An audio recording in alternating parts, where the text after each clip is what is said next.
တာချီလေးမျိုးရဲ့ຫນွေပူပူမှာရင်းကုန်အိမ်စေပြီးစားရတာလေဆွေးဖြစ်တဲ့ကလေးရောလူကြီးရောပါအကြိုက်တွေ့စင်မဲ့ ice cream နဲ့တရားမင်းစုတို့ရောင်းတဲ့တန်တန်လေးဆိုင်လေးစီကိုဟိမ်းမြောက်အခေါ်အားပေးပါမယ်ခင်ဗျာဆိုင်နေရာလေးကတော့ဟောင်းချိန်ကုန်တိုင်းရဲ့ရှေ့တက်တဲ့ညာစေးတန်းထဲမှာရှိပါတယ်ညနေ4 နာရီလောက်ကနေစပြီးတော့ဆိုင်စားဖွင့်တယ်လို့ပြောပါတယ်ခင်ဗျာပထမဦးဆုံးနေနဲ့ crash ရဲ့အပြောင်းအလဲကိုချိုးပြီးရင်းကုန်အိမ်စေရဲ့ mochi ice cream လေးကိုမြည်ကြည့်ပါမယ်ခင်ဗျာ mochi flavor ကိုတော့ mango နဲ့ mint အရသာလေးစားကြည့်ခဲ့ပါတယ် mochi သား EE လေးနဲ့အတွင်းထဲမှာ ice cream ကိုရောထည့်ပြီး freezer ထဲမှာအိတ်ခဲပေးထားတဲ့အကြောင်းတစ်ခိုက်ခိုက်လိုက်တိုင်းမှာချိုအင်းမွေးအရသာလေးကိုခန်းစားရပါတယ်ခင်ဗျာ mint အရသာဓာတ် mango ရသာလေးကိုပို့ပြီးတော့ကြိုက်ပါတယ်ခင်ဗျာသူကတော့တစ်ခုကို50ပဲပေးရပါတယ်ဒုတိယတစ်ခုအနေနဲ့စားကြည့်မှလေးကတော့လာဘူးဘူး ice ball လေးပဲဖြစ်ပါတယ်ခင်ဗျာလာဘူးဘူးအယုတ်ပုံလေးဆိုတော့ကလေးတွေရောကလေးစိုးကြီးတွေပါအကြိုက်ဖြစ်မှသိကြပါတယ်ခင်ဗျာသူနဲ့ကြတော့ mint အရသာလေးကစားလို့ကောင်းနေပြန်ရောခင်ဗျာတစ်ခုကို39ပဲပေးရပါတယ်နောက်ထပ်စားကြည့်မှလေးကတော့ Dubai chocolate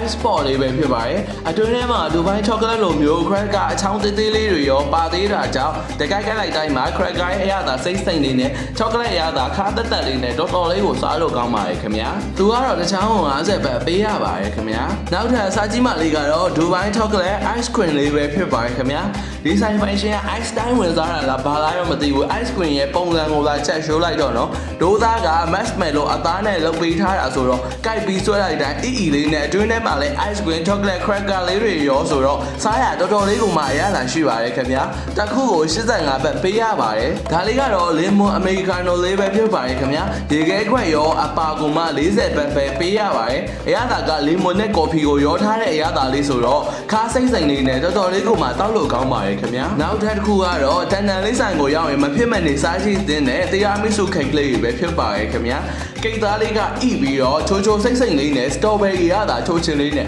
တော်တော်လေးကိုလိုက်ပတ်ပြီးစားလို့ကောင်းပါတယ်ခင်ဗျာဆိုတော့ຫນွေပူပူမှာရင်ကုန်အေးစိမ်မဲ့ ice cream နဲ့တရားမီစုတို့ရောက်နေတန်တန်လေးဆိုင်လေးစီကိုသွားစားကြည့်ဖို့ recommend ပေးပါတယ်ခင်ဗျာဗီဒီယိုလေးကိုဆုံးဖြတ်ကြည့်ပြီးတဲ့ကျေးဇူးအများကြီးတင်ပါတယ်ခင်ဗျာတတ်တာ